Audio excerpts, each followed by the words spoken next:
Hey guys, today we will be getting into Grave of Curse Stage 9. This will be more of an explanatory video rather than a how I cleared this dungeon video. I will be showing how I cleared the dungeon, but what we will be focusing on is the gear and the lineup. So there are a couple of things that we need. The first important thing is having either good gear or good runes. Preferably we'd want both, of course. Ideally for the runes, you'd want defense or accuracy runes. And if possible, a little bit of skill haste as well. The accuracy is a must-have for our skills. Our heroes' skills. The main skills that we need are AP2 debuff, shields, and buff removers. And there are a lot of heroes that have these skills, but if you are a free-to-play player like I am, your options may be limited. But as long as you have heroes with these skills, you will clear this dungeon. So we are gonna look at our lineup. So, like our thumbnail implied, we won't be using a Dree. And because of that, we need our AP2 or buff remover hero, one of the two heroes, to be fully skilled. And for our shield hero, this is the best part. We only need to invest enough scrolls for the extra shields. We do not need the cooldown reduction. So the boss's cooldowns are 18 seconds. And our shield hero, like most heroes, his ultimate cooldown is 23 seconds. So unless we have our shield hero skills fully maxed out with skill haste gear on, we will always be unable to keep up with the boss's ults. Unless if we cheated. Okay, cheated isn't a nice way to put it, abuse. We will be abusing Megan's battle skill. And the way we do this, well, I'll show you when we start a battle.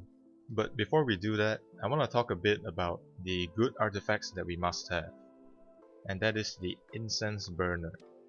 In my case, I have it on my Dane, but if you are using a hero like Grover, you don't need it because his cooldowns are really low. So instead, you can put the artifact onto Irina. And with her skills maxed out and a little bit of skill haste on, she will be able to constantly apply that AP2 debuff. So that's one of the benefits of running Grover. That's instead of like me, needing two heroes that apply AP2 debuff, you only need one. So the most important thing is to have a functioning lineup. As long as you've got something of a similar lineup like mine, having AP2, buff removers and shields, then you're good. Okay, now I'm gonna show how this lineup works and how effective Megan's battle skill is.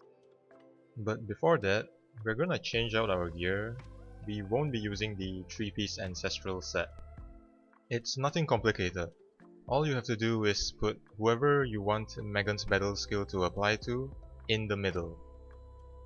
So this works because the boss does single target damage.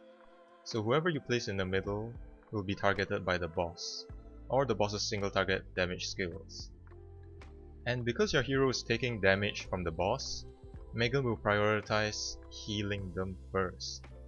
So Megan will always use her battle skill onto your hero that's tanking the boss. And I've run this dungeon many times, and it rarely fails. And when it fails, it only fails once in a run. So this is a really stable method. So that's pretty much it for our shield caster, Dubok. Now, for our AP2 casters, Sigrid and Irina.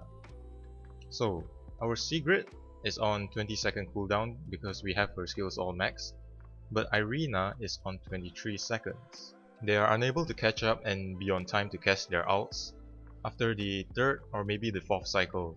So what you'd want to do is cycle using both of their ults, one at a time, but that is not enough.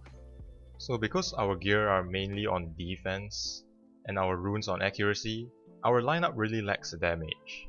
So ideally we'd want to cast our ults whenever we can to maximize our damage. So the best thing to do is to leave both Sigrid and Irina's skills on autocast. And when you notice yourself casting Sigrid's ult close to the edge of the boss's skill, turn off autocast for both Sigrid and Irina, and use Irina's ult for the next cycle so that you are able to reset the whole cycle and start over from the first cycle, where you cast Sigrid's ult on the middle of the boss's skill bar. And for Megan, I do not have her skills maxed out. So there will be cycles where we don't get that defense buff from Megan's ult. And when that happens, turn off autocast for Megan so you don't cast Megan's ult early on the next cycle. And yeah, that's pretty much it. So all you need is AP2, shields, and a hero that removes buffs. Put on defensive gear on your heroes, have accuracy rune, the negative runes on your debuff appliers, and you're good. And yeah, that's it. I'll see you all in the next one.